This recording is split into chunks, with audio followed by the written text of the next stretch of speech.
Future Fit Q&A. It's lovely to see everybody always on a Thursday evening. Delighted this week that we've got a guest speaker. One of the things that I think is really important to know is, every year there's 375,000 cases of cancer, new cases of cancer every year. And I think it's something ridiculous, like every 2 minutes, someone in the UK is diagnosed with cancer.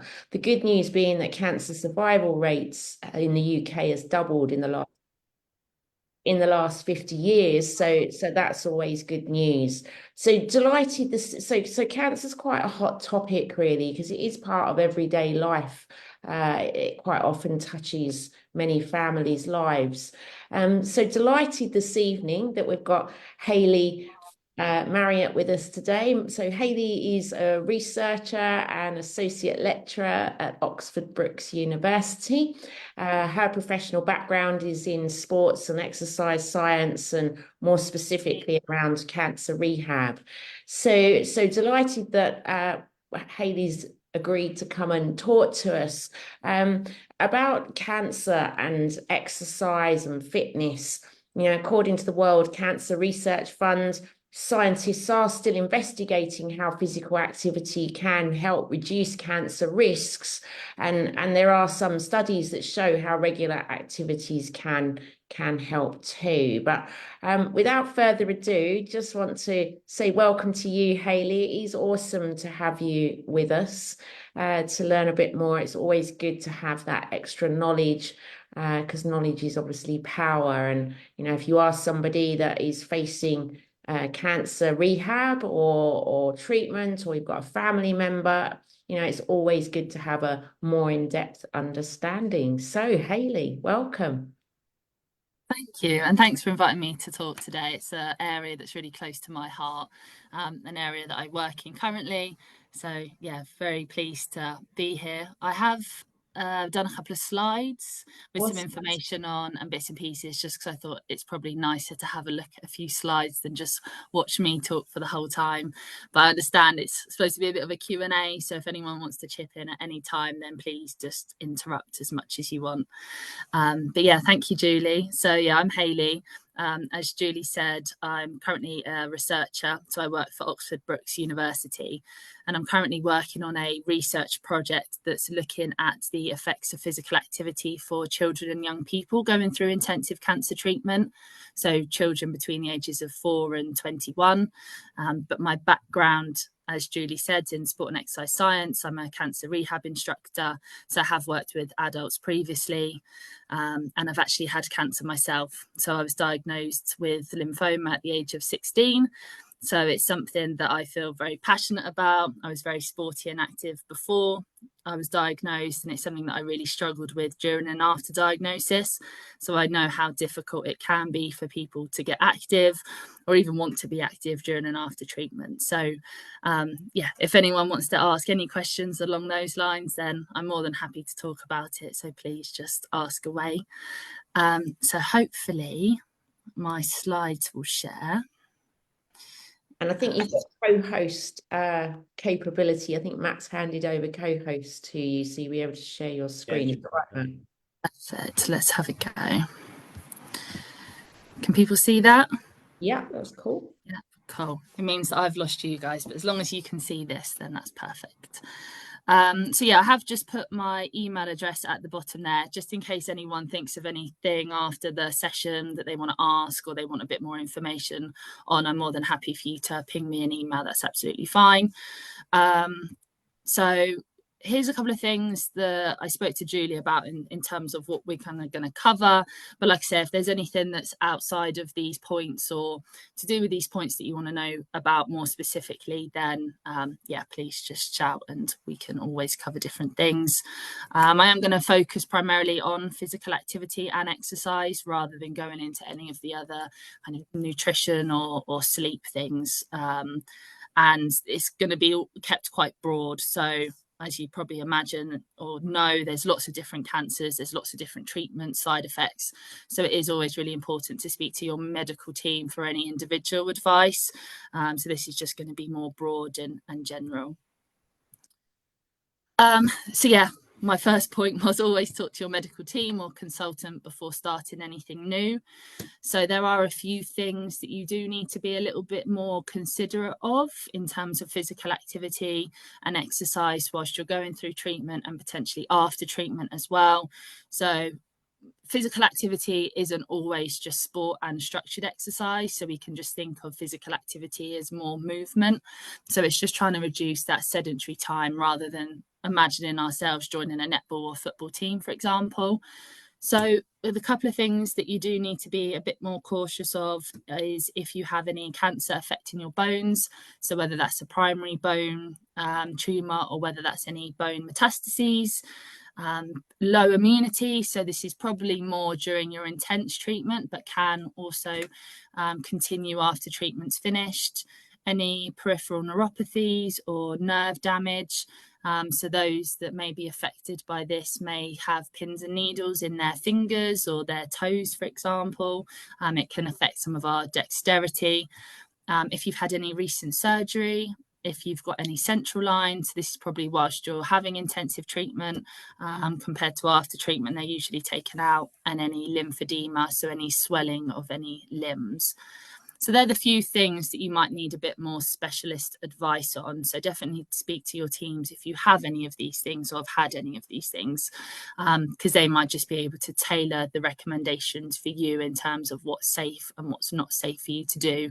And this will probably fluctuate and change during the course of your treatment and after treatment as well. So it doesn't mean that the advice that they give you now means that you maybe can't always do those things. The chances are you can get back to doing certain things, but it might need to be after a certain amount of time, after surgery, for example, or when your immune system's picked up post chemotherapy, for example. So again, these are quite vague recommendations, so make sure you're talking to your team, but I thought there's no point in me saying the things you need to be cautious about without kind of giving some context around these and how you might be able to do those things. So generally, when somebody has a cancer that affects the bones, we want to avoid any high intensity and high impact exercise. So you may want to avoid things. Oh, was someone going to jump in then? No. So yeah, avoid any kind of high intensity and high impact exercises. So lots of jumping, things like that. You may want to try something like hydrotherapy or water-based exercises and swimming, and avoiding any kind of swift movements. So any golf swings and anything that's potentially going to put some pressure through the spine, for example. So a lot of people, whilst going through treatment, will have some period of time where their immune system may be lower. This is often seen during chemotherapy, for example. So during these times and maybe even after, until your immune system picks back up again, you may be wanting to avoid busy gyms, for example, and swimming pools. You may want to try exercising at home or in quieter outdoor space. If you do like group exercise, if you like connecting with other people, you may want to try online classes initially. But like I say, these aren't things that are going to necessarily affect you forever. It might just be for a number of weeks or months during certain times of the treatment. And then when your immune system picks up back up, then you can try these different things. You can go to the gym, swimming pool, and things like that. So don't feel that, oh, I'm never going to get back to the gym, because most people will.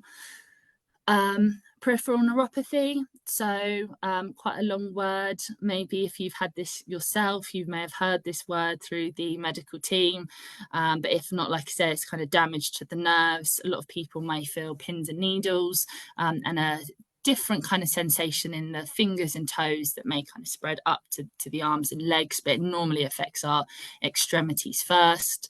So the big one with this is some people, their balance is affected when they have peripheral neuropathy of the lower limbs. So this might mean you're at increased risk of falling, which we definitely don't want. So the things that we should all be doing anyway when we're exercising is make sure that we're wearing supportive footwear, we're exercising on even surfaces. So you might not want to go out on a run or a walk, for example, where it's all cobbly, or in the woods where there's lots of fallen trees, for example. You may feel more confident to have something near you for balance. So you may want to be near a wall or by a chair, for example, so you can always hold on if you feel like your balance is going a little bit. Or you may even want to try chair-based exercises. So if you think your balance is actually quite off at the moment, you may feel more comfortable perhaps starting with a chair workout and then progressing slowly from there. And then for people that, if your fingers and your hands are affected, you may want to try different equipment. So whereas you may be more like or more used to a dumbbell, for example, if you feel that your hands are a little bit like the sensation's not quite right and you're a bit worried about dropping them, for example, you may want to try a resistance band for some of your exercises, because with that, if you drop a resistance band, it's not really going to do much compared to obviously dropping a dumbbell.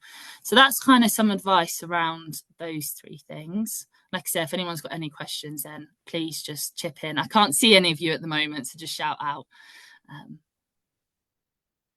And then on to the next three things. So surgery, again, speaking to your medical team before exercising. So this one's really important with surgery, especially. Most of the time after surgery, you'll have some kind of physiotherapy exercise routine. So try and schedule that into your weekly physical activity regime. And for most surgery, we want to be increasing the range of motion gradually over time when it's safe to start doing those exercises again. Central line. So if anyone here's either had treatment themselves or knows somebody that's had treatment, especially chemotherapy, you may have had a central line, sometimes known as a Hickman line, a PIC, or a port even. So again, speak to your medical team about what is safe. Many people with a Hickman or a PIC line, not so much with a port, they have to avoid swimming. So that might be something that you want to stay clear of when you have a central line. And then we just want to reduce the risk of the line dislodging at all. So avoiding things like skipping, contact sports, any swift movement. So again, like golf swings, because you don't want to dislodge it. Obviously, that one not very nice to even think about. And then the last one, lymphedema. So this is a swelling of one of the limbs. So you may already have spoken to your doctor and you may be lucky enough to have a lymphedema specialist. So again, speak to them before starting anything new. They'll probably recommend that you wear a compression garment on the affected limb, and you just want to be slightly more cautious of that limb. You want to try and reduce the risk of any muscle strain or skin injury, and then also considering the position of the limb to help any the drainage of the lymph. So you kind of want to raise the limbs a bit more, and then also consider hydrotherapy if possible. That's another good one for those. Has anyone got any questions on any of those things? No, I think no. Okay. A quick question. Yeah. Quick question, love.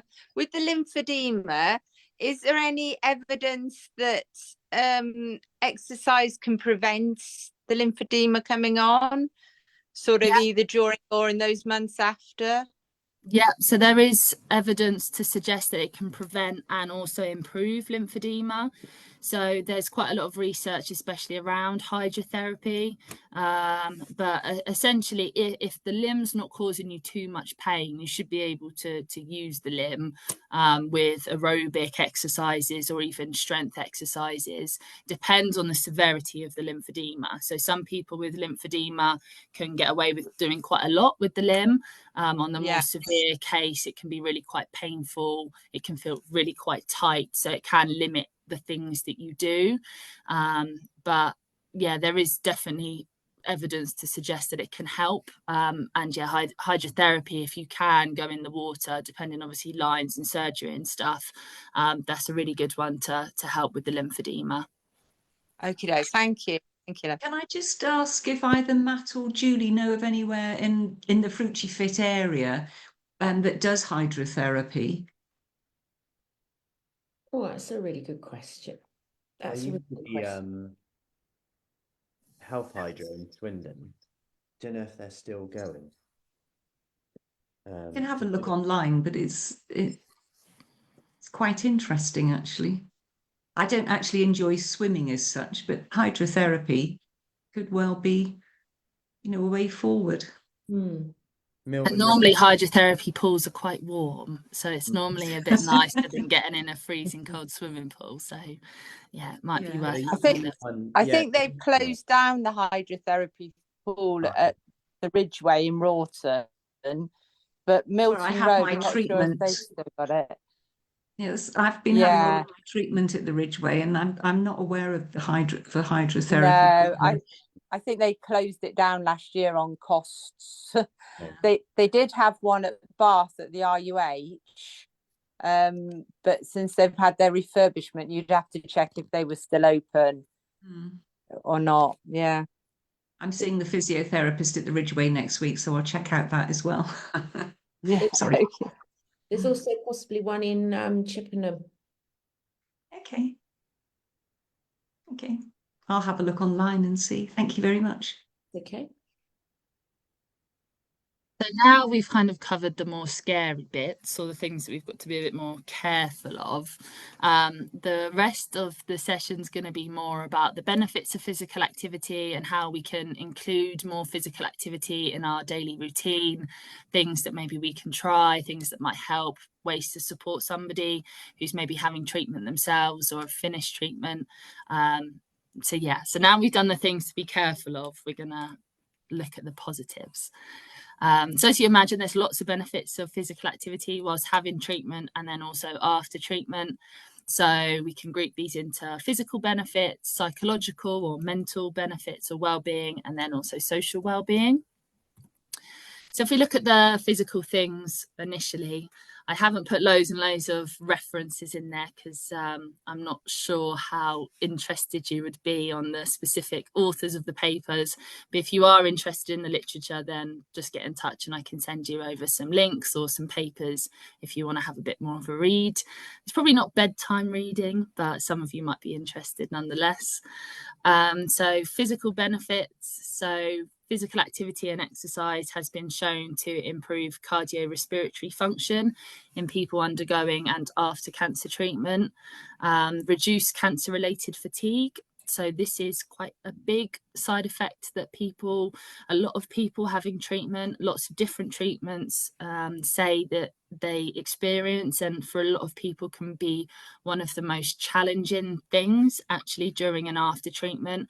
And it's something that once you finish treatment, it doesn't necessarily stop straight away. So for some people, this can continue for a long time after treatment.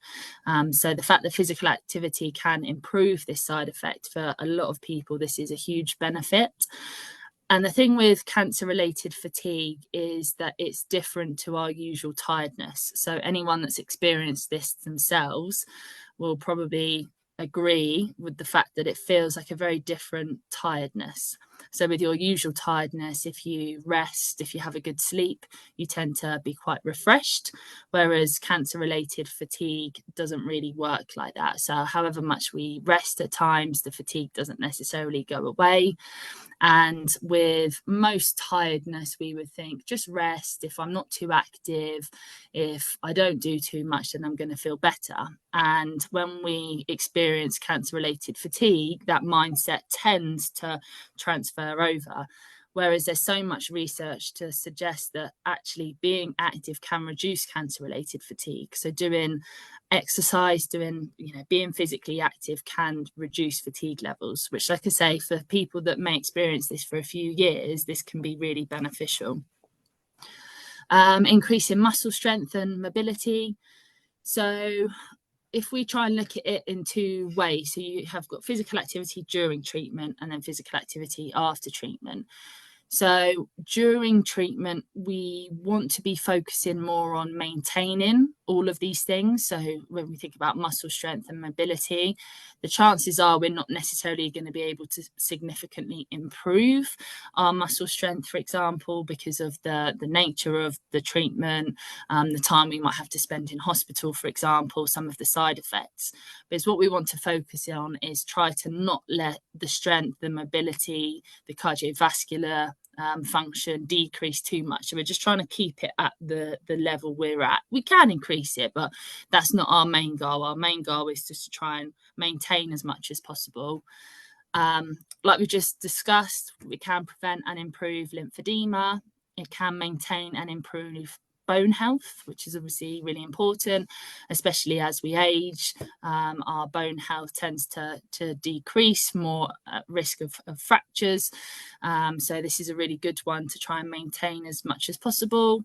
It can also improve sleep and can help weight control. So some people put on weight during treatment, depends on what kind of treatment you're having, particularly if you're having steroids at the time. Some people can put on weight during treatment, which they can find quite difficult. Also, people can lose weight as well. So trying to maintain as much muscle and obviously reduce any extra fat that we might not want. So they're the kind of physical benefits. There's loads and loads. I could probably sit here all day and talk to you guys about this. So I've just captured some of the things I think perhaps more important to people, or people might kind of pick up and think, oh, yeah, that might be transferable to me or somebody that I know. And then moving on to psychological or mental health, mental well-being. So again, all of this can be referenced to different studies. So physical activity can reduce anxiety and depression, so it can boost our mood, make us feel a bit better, can promote confidence and self-efficacy, can improve just general health-related quality of life. I think the next one's quite a big thing for a lot of people. I've had a lot of feedback from individuals that say, you know, when you're having treatment, you feel quite out of control. A lot of the treatment that you're going through, you know, you're being told that you have to go to this appointment, you have to go for this treatment, this is what's going to happen, you're going to have surgery on this date. And you get caught up in a whirlwind of different appointments and different things. And all of a sudden your life doesn't really feel like your own. So to actually have a sense of control or autonomy about something that you can do that's going to potentially make you feel better, improve your mood, improve some of those physical things that we just looked at, for some people is a really nice thing to feel that they're in control of, and they're in control of their own health and trying to make it better. Distraction, you know, like having a good laugh with a friend, being active and doing something that we enjoy can be a great distraction from cancer, great distraction from treatment. So for that hour that you're active, that you're maybe doing a sport, if that's what you're into, or going to a yoga session, or just moving about, can be a great distraction for people. And enjoyment as well. Not everybody on this call might naturally enjoy sport and exercise. Some of you might do. But there's lots and lots of different ways that we can be active, some that you might have thought of before, some that you might have tried, and some that you may never have thought of. So if you can find little pieces of joy in what can be quite a difficult time, is a really great way to try and feel better in your mood and mental health. And then social as well. Again, having treatment can be quite isolating. People may have to not work for a certain amount of time, or maybe reduce their hours, or if your immune system's quite low, you may need to not be around so many people, for example.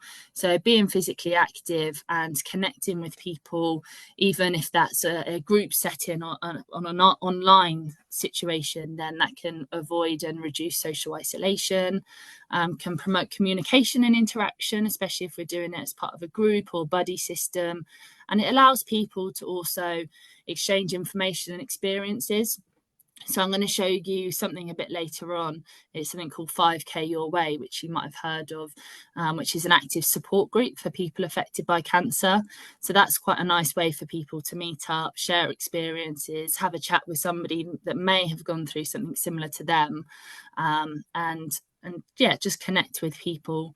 And it can also support the return to usual activities, whether that's work, whether that's socially with friends, whether that's being able to do some of the activities with your family that you may have had to have reduced or stopped for a while.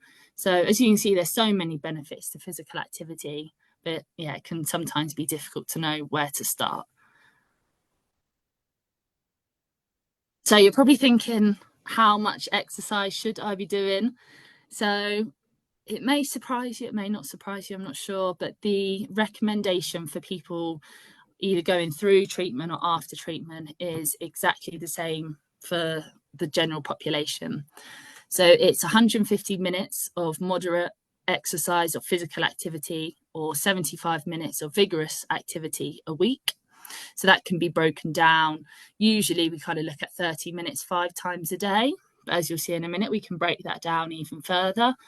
We want to try and include some strengthening exercise. So thinking about 2 days a week, and then also improving balance. So reducing the risk of falling as well 2 times a week. So as I mentioned earlier, physical activity isn't all about sport and structured exercise. So there's lots of different ways that we can move. You can see some examples there at the bottom. But some of you looking at this that are having treatment, that have had treatment, that maybe know somebody that's had treatment, probably look at that 150 minutes a week and think that that seems quite unachievable. Okay, so that's the goal, but by no means do you have to start there, or that you even have to get to that point during your treatment or shortly after. Okay, so that's that like big figure, but don't let that scare you, because any movement is better than no movement. Okay, even 10 minutes is better than nothing. And the big message I think that's really important is this one in red. So this is from Macmillan, this infographic. But the main thing that we want to be focusing on is reducing sedentary time. So we want to be sitting less. So we want to break up those long periods of sitting or lying down. There are going to be days during treatment that you are probably going to feel quite crap and that you're not going to want to really move too much. But just breaking up those periods of sitting down can be hugely beneficial.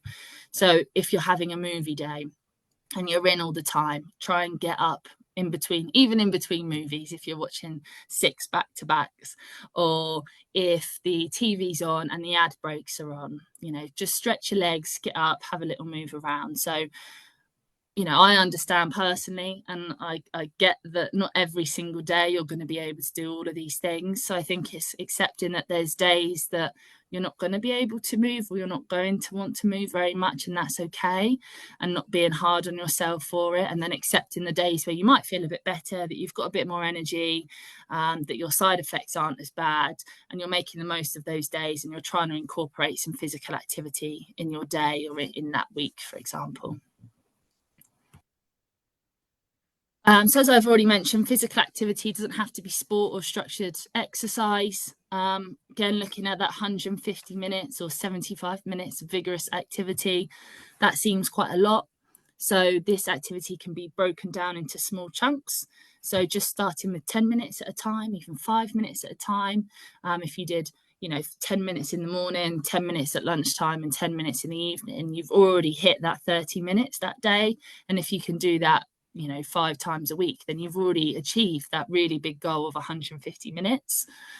Even if you just do 10 minutes every day across a week, that's, you know, 50 to 70 minutes if you include the weekends. So yeah, start with small little chunks, and you'll be surprised that when you add them all up, actually you're probably doing more than you think anyway. Try and move at a time of the day where you have most energy. So this might be when you first wake up. For example, you may feel that you've got more energy in the mornings, or you may be the opposite, that actually your mornings can be quite difficult, but you have more energy in the evenings, for example. So making the most of those chunks in the day where you feel a bit better, where your side effects might not be as bad, where you've got a bit more energy, and maybe keeping a diary could be helpful for this. So maybe a couple of times a day, or at the end of the day, just jotting down what your fatigue levels have been like that day, and trying to come up with a program that suits you. And you're the person that knows yourself best. So, you know, don't let anybody tell you what you should or shouldn't be doing, because you know what's going to work for you. Try and include movement into your routines. So it might be things that you have a goal of taking the stairs. So maybe when you go to the hospital, when your ward or where you have your appointments is on the 2nd floor, on days that you can, try take the stairs instead of the lift. Maybe parking slightly further away from your destination if possible, or getting off the bus 1 stop before your stop, just to get in a few extra steps. So like I say, it's not all about joining a new sports club or going to a session at the local gym, for example. If that's not what you're ready for or what you enjoy, then there's lots of other ways that we can slowly build physical activity in your routine. And like I say, 10 minutes here and there, you'll look over a week and you'll think, actually, I've been really quite active this week. Walking around the house or garden during ad breaks. So again, just separating and putting a bit of activity within longer periods of sedentary time. You may want to set a little reminder or a timer to move a little. This may be just standing up or stretching. You may be sat down, maybe even having chemotherapy, for example, and you may set yourself a goal of every half an hour, every hour, you're just going to stretch your arms up and stretch your legs, or maybe just get up and down a few times, just get the blood pumping. Things that we probably, well, most people hopefully will be cleaning their teeth twice a day, maybe kettles boiling a couple of times a day. You could try 10 squats or calf raises while the kettle's boiling or you're cleaning your teeth.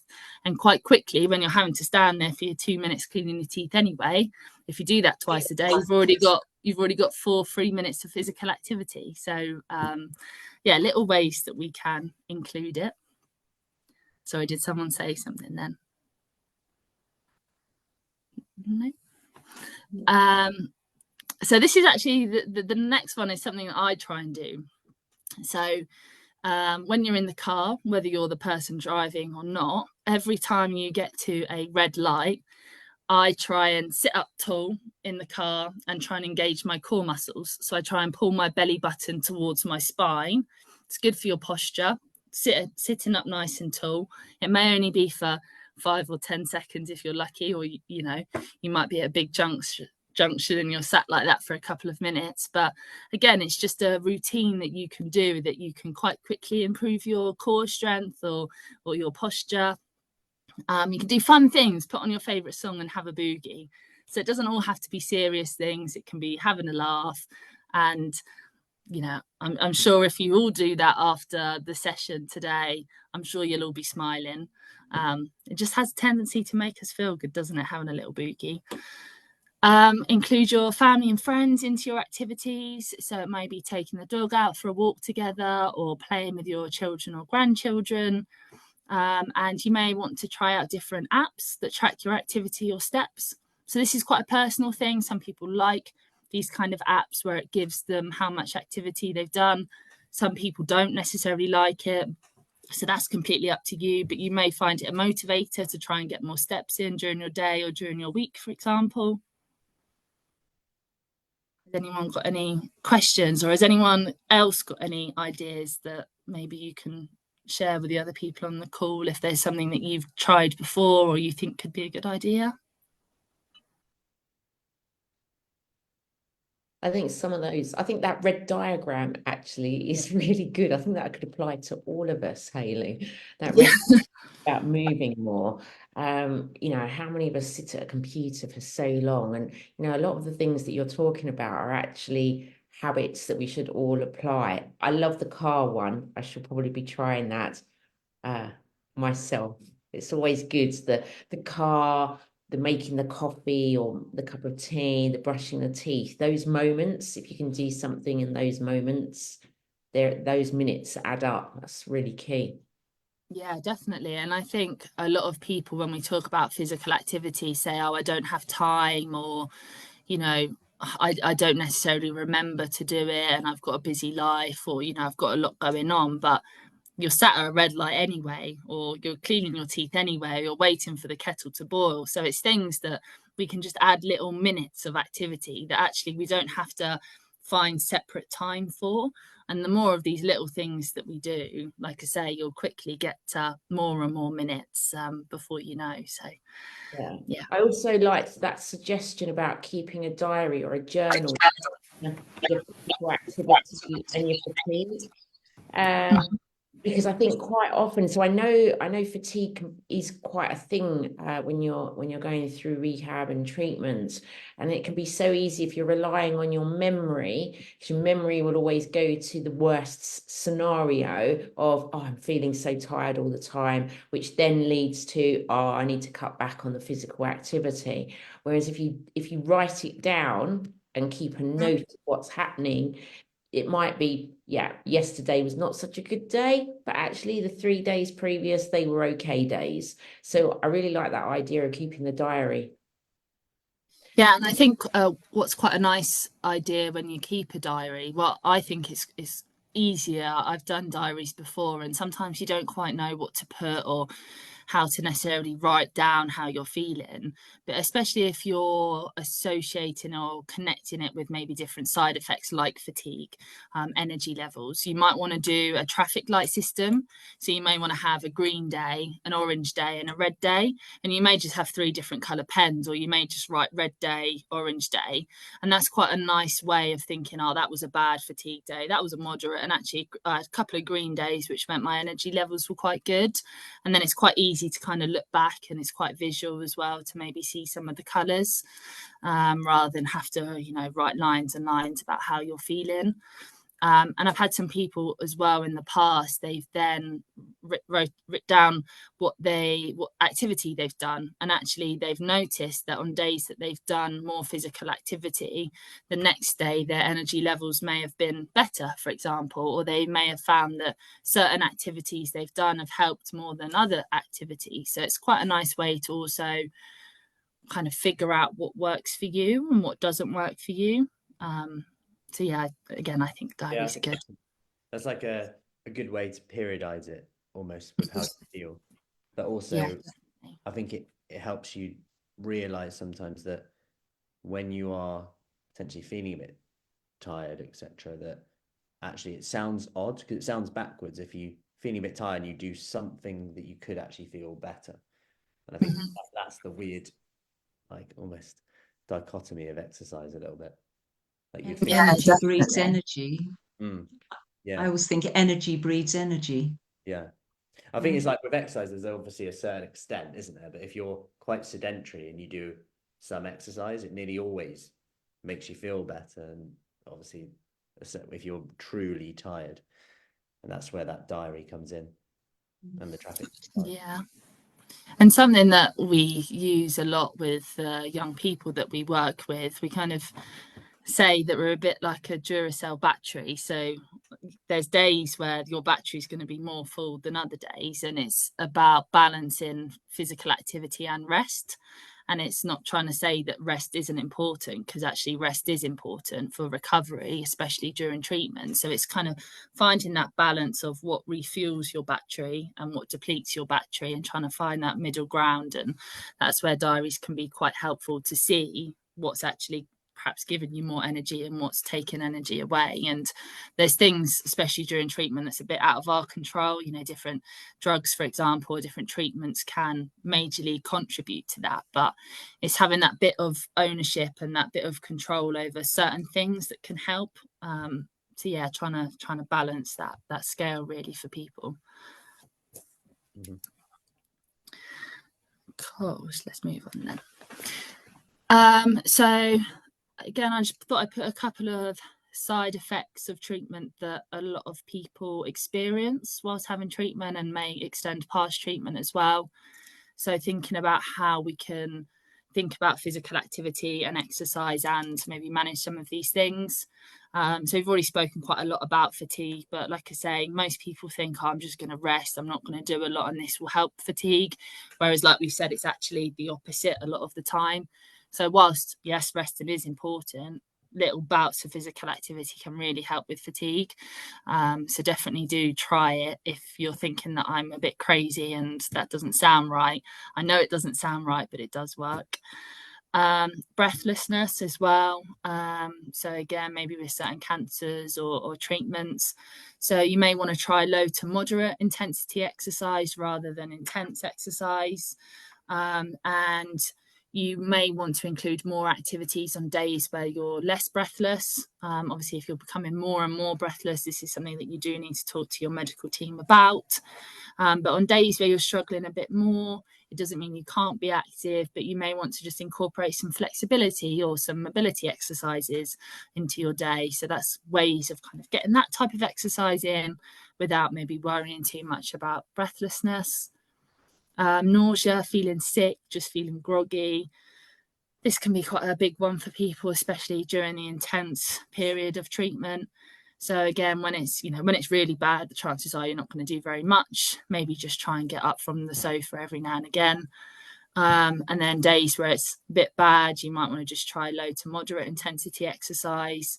So it might just be walking around the garden, for example, maybe doing some flexibility work. And then, I probably don't need to explain this very much, but just avoid jumping exercises or changing of levels too much.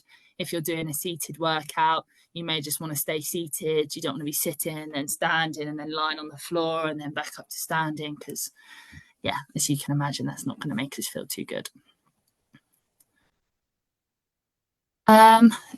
Thinking about physical activity after treatment. So when we're having treatment, try not to be too harsh on yourself. Just try and get in as much as you can around your treatments. The chances are you're going to have ebbs and flows. You're going to have highs and lows where you're going to feel better and maybe not feel as good. So unfortunately, you just kind of got to roll the wave and just go with it. Thinking about physical activity after treatment, again, speak to your medical team before starting anything new. Gradually increase physical activity levels over time and do it at your own pace. Again, you the best, so you know what feels right for you at the moment, and it can always change. So just skipping down to the last point, because I think it's really important, and it's something that's really difficult to do, but we've got to really try and not compare ourselves to our previous fitness levels, because we'll end up just beating ourselves up and think, oh, why can't I do this? Oh, I used to be able to walk for 5 kilometers and now I can't even manage 1. So I think it's really important that we don't put our mind there and we focus on what we're doing now and how we're going to improve, and actually just being kind to yourself and think, look, I've been through this. It's been really hard. Of course, my exercise capacity may be decreased because I've had X, Y, Z, but we're going to focus on getting it back gradually over time and doing things you enjoy. So this might be things that you feel comfortable doing. So maybe exercises or moving in a way that we've done previously that actually feels right for us, that we want to be doing. Or you might want to try something completely different. So that's completely up to you, and both is absolutely fine. You may want to connect with others. So that might be people that are already in your life, so friends, family, colleagues, or this may be connected with new people, maybe with a shared experience. And I think a good one is also goal setting. So I've got a slide about that coming up. Has anyone got any questions about that before I move on? No. So I think goal setting's really good. So this is probably more, I would say, specific to finishing treatment. So goal setting can be really good as well during treatment, but I think we have to be more flexible with goals during treatment, because the way we feel can be quite up and down. During treatment, side effects can be quite up and down. So it's having a more realistic and fluid approach to being active. Whereas after treatment, we can maybe focus a bit more on setting some realistic goals. So I think it's important that we're setting goals that are important to you, things that matter in your life and things that you perhaps want to either get back to, or you want to try something new or do. So you shouldn't be thinking about goals that you think that you should be able to do. So you shouldn't think, oh, I want to be able to, go for a run, if that's not really important to you and you hate running and you've got no interest in it. So it might be things that you want to do a 5K charity walk next summer, or you want to be able to walk up the stairs by yourself, or want to be able to play a game of tennis with the grandchildren, or whatever that might be. But make sure it's important to you. And then if we think of SMART goals, so specific, measurable, achievable, relevant, time-bound, a slightly different variation to the SMART goal kind of words, but essentially this is kind of what it is. So the first thing is making it specific. So say exactly what you hope to do. So I'm going to go with the example that's in blue here. So the 5K charity walk. So you might want to walk for 5K. Measurable. So this is quite an easy example, because you would be able to tell if you've either walked the 5K charity walk or not. I guess the 5K, that distance, is the measurable bit. You want to make sure it's achievable. So although it's a goal and it's something that we can't achieve right now, do you think that's an achievable goal? So a 5K charity walk is probably quite achievable compared to a half marathon run or a marathon. So you don't want to make your goals too out there and too unachievable, because the chances are none of us are ever going to achieve our goals if we go too to the extreme. Like I said, make it relevant, make it important to you. Perhaps the walk's something that you've done before or enjoyed, or you want to try something new. And then time bound. So we want to put a bit of a time frame on it. So this is the walk next summer. It says next fall there, but say next summer. So you've got an idea of when you want that goal to happen by. There's no point saying I want to be able to walk 5K and not have a target and when you want to achieve that. So, or it might be in 6 weeks, or it might be in 3 months. So it depends how you want to do that. If you want more of a shorter term goal or a long term goal, or you can have a short term goal, a medium term goal, and a long term goal. So it might be something that you kind of want to look at. And then organisations that can help. So there's a few different organisations. So Macmillan are really great for their information. So they've got a great booklet around physical activity and exercise. So the chances are if you just Google Macmillan and exercise, it'll probably be the first link on there. But if anyone wants me to send it to them, I'm more than happy to. It's got pages and pages of recommendations and different ways that you can incorporate physical activity into daily life. Some of those are similar to probably what we've talked about today. There's probably some new ones as well. I don't know if you guys have got a Maggie Centre near where you are, or if you're a bit more spread out. There may be a couple of Maggie Centres. So Maggie's do some physical activity sessions. So you can go there and you can do yoga or Tai Chi or Nordic walking or chair-based exercises. So they probably, depending on the centre, run them a few times during the week. So if you've got one local to you guys, then it might be worth checking them out. Obviously, they're specialists in cancer care, so it's all tailored for people that are having treatment or have had treatment. So they're fantastic. And again, I don't know if you've heard of 5K Your Way. The chances are there are at least one wherever you live, because they're all scattered all around the UK now, which is really fab. So 5K Your Way have attached themselves to Parkrun. So it runs on the last Saturday of the month, and it's an active support group for people affected by cancer. So whether you've had treatment yourself or whether it's somebody that you know that have had treatment, some healthcare professionals go, you can take the whole family. And so I'm one of the ambassadors actually in the Oxford area, but it's all around being active and chatting and supporting other people. And it's about doing 5K your way.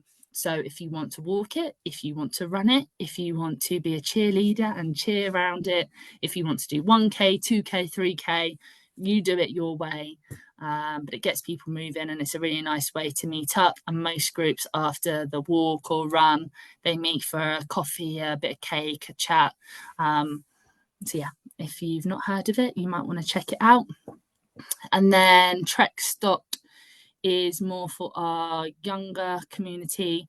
Not 100% what age it goes to, but it's for kind of more people in their 30s. But they've also got some great exercise videos. So if you go onto their website, I think they're on YouTube as well, you can have a look at some of their exercise workouts. You can be any age, I guess, to watch one of the videos. But yeah, they're fab as well. And they've also got a Renew program if people are interested in that. You may also want to look at your local leisure centres, for example. Some local leisure centres do cancer rehab kind of groups, or they may have cancer rehab specialists there if you want a bit more tailored advice around physical activity.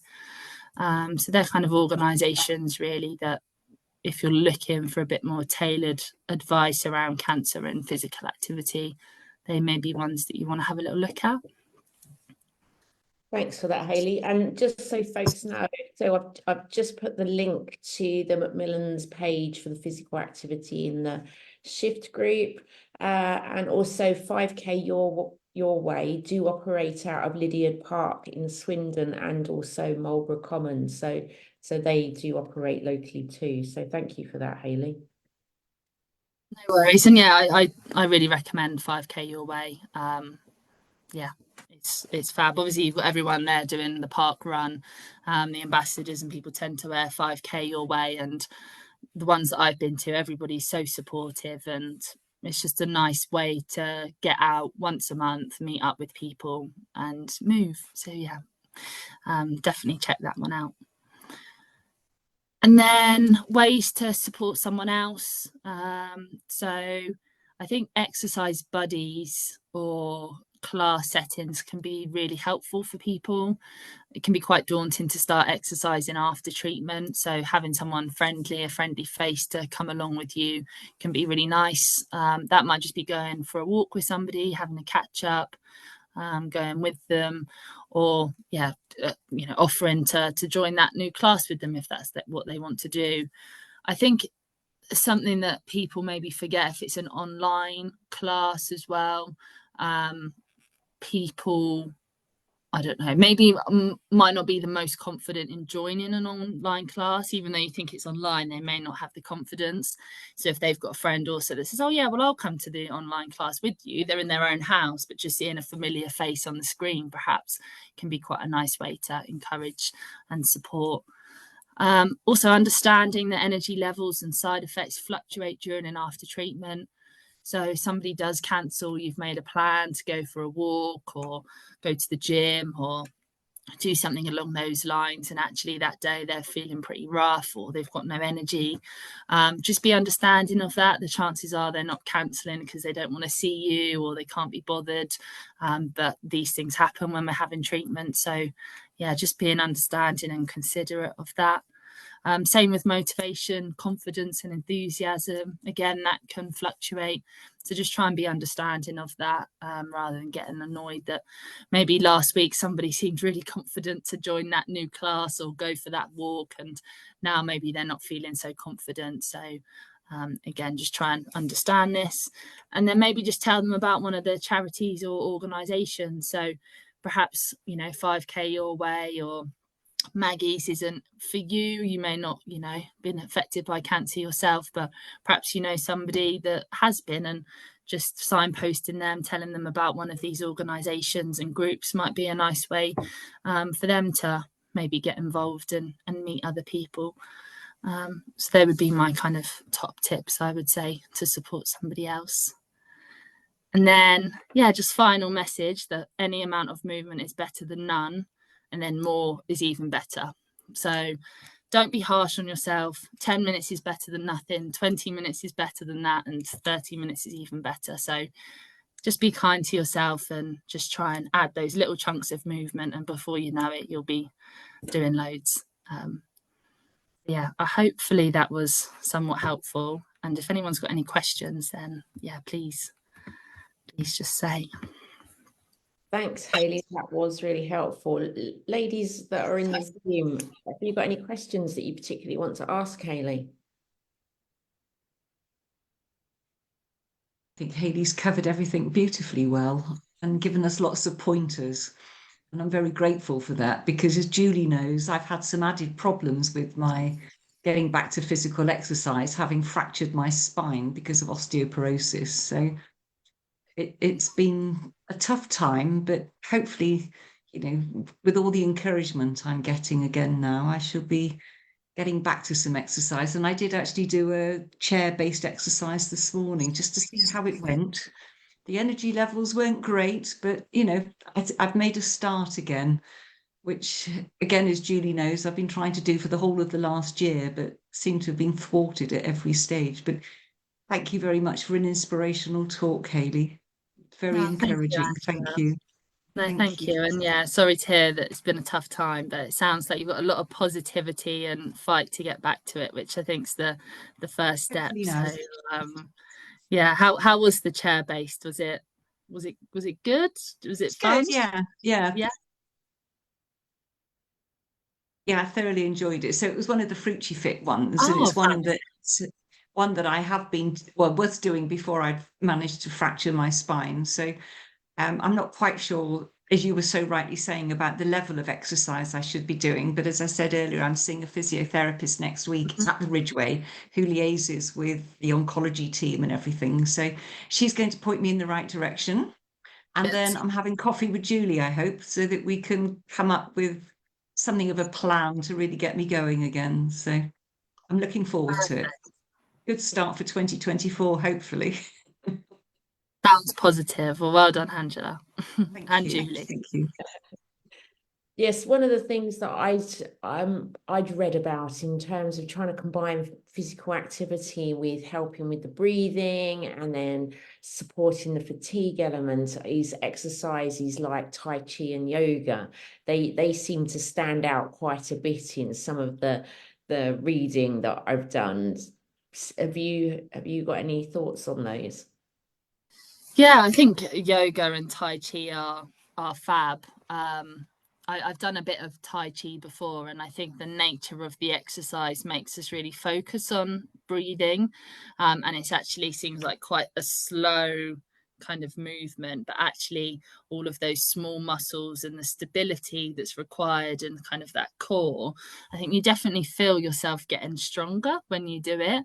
And even that the control of the breathing, breathing in and out when you do certain movements. So yeah, that's fab. And yeah, lots and lots of positives with yoga as well, and mobility. And I think that's one of the things that's really important to maintain, because I think if you can maintain some level of mobility and then slowly increase that during and after treatment, I think that can be really helpful for people to feel more confident in their own ability as well, to stay flexible and mobile. So yeah, both are good recommendations. So I'm sure you'll have lots of fun with those.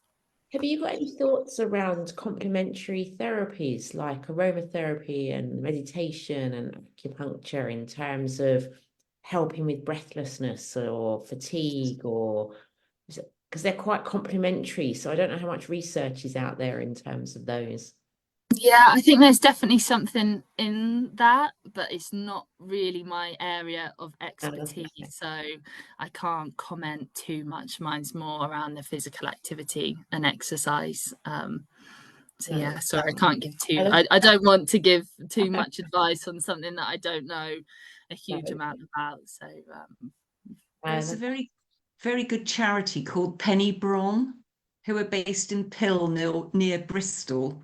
And when I was going to the Genesis Centre for my radiotherapy, I saw one of their counsellors, and she referred me for some reflexology. And that was great because it just makes you relax, and you're being pampered, and you could have acupuncture and all sorts of things as well. So I do think it's a very important part of it, Julie. And as you say, if you're relaxed and, you know, feeling more restful, then that has to be good for breathing and, just all sorts of things. So, yeah, no, that's really useful to know. yeah, I Matt, mean, I don't, oh, sorry. go on.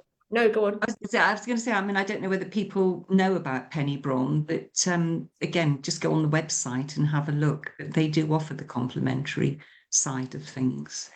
Okay, that's really useful to know. Thank you for that. Matt, have you got anything you want to add or ask Hayley? Just more about your own kind of research. What is it you're specifically doing? So it's a study called 40. So it's a EU-wide study, and it's looking at the effect of physical activity for children, young people going through intense cancer treatment. So the main thing that we're looking at is fatigue. So whether an individualized exercise program for 8 to 10 weeks can improve fatigue levels. So we do the intervention in hospital.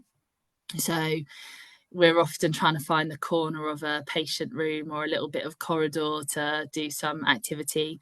And I think what's quite nice and interesting working with children, as young as 4, is they're not often aware of as much that's kind of going on. So you know, they're pumped full of chemotherapy, bless them, and they're running around trying to hit you with a badminton racket or something. So yeah, it's quite a nice distraction as well when they're spending a lot of time in hospital. So we do things like aerobic exercise, resistance, balance, coordination, gait. So depending on what they want to work on, or maybe what they're struggling with, we create an exercise program with them. We've developed some technology as well. So we've got an augmented reality app. So it's got a little avatar that does exercise. So they span the phone around the room, and the avatar like appears in the corner of a bedroom, for example, and it demonstrates a squat or a lunge, and they can copy it. So yeah, there's a few different elements that are involved. But yeah, Spanish teams, German teams, Italian teams, all on board. So hopefully it would lead to some good evidence and data to kind of show what's beneficial and what can help young people. We go all the way to 21, so got some of the young adults in there as well. So yeah, I do a lot of the practical work with the kids, as well as some of the project management stuff. So very much prefer the practical side of things. I like working with people and young people and families. So yeah, you get a few more balls thrown at you and things like that working with the little ones, but it's good. Awesome. I met with a child this afternoon who's just got out of hospital, and they I feel that they need exercise and they need movement. Their lives revolve around the hospital and home and homeschooling. They miss their friends, and there's, you know, apart from say Just Dance and doing stuff on the Xbox, there isn't that much out there for when they're at home. So some sort of activity that could be brought into the home that they could do virtually or something would be amazing for them. You know, some of them are so young, and they do feel isolated. Everything is taken out of their control. Their treatment is, and where they can go to, and you know, the worry of cross-contamination and things like that. So I think it would be amazing if something could, what you're doing could be brought into more hospitals and into the home environment. Really do. It's amazing. Yeah, thank you, and definitely, and you know, any age, but you know, with children, if they're having treatment for a year, 2 years, 3 years, for especially some of the leukemia patients, if you get into a routine of not moving and not being active, to restart that and get back into it after treatment can really be quite challenging, especially at that young age. So it's just keeping that level of normality and encouraging physical activity at every stage of treatment, in the hope that, you know, once a lot of these kiddies get better and they return to school and they may want to go back to their football team or swimming lessons, that actually we've not alienated and kind of pushed physical activity and made it a scary topic. And actually there are lots of ways that we can do it safely, and it should be encouraged a bit more, I think, and allow people to feel like themselves, not just cancer, I think. Yeah, 100%. 100%. Amazing. Thank you so much, Hayley, for your time this evening. That's really appreciated, and sounds like you're doing some awesome work as well. So do keep that up, and thank you so much for sharing your experience and knowledge with everybody here. Yeah, no, thanks so much for inviting me to talk. And like I say, you've got my details, so you know, if anyone contacts me directly, or if you guys have got any questions, please just get in touch, and I can pass any publications, any material, anything on to you guys. So please just, only an email away. Okay, that's fab. All right. Well, thank you very much. Lovely to see you, ladies, and we'll be in touch soon, I'm sure. Angela, I'm looking forward to that cup of coffee. Me too. Okay, well, have a lovely evening, everyone.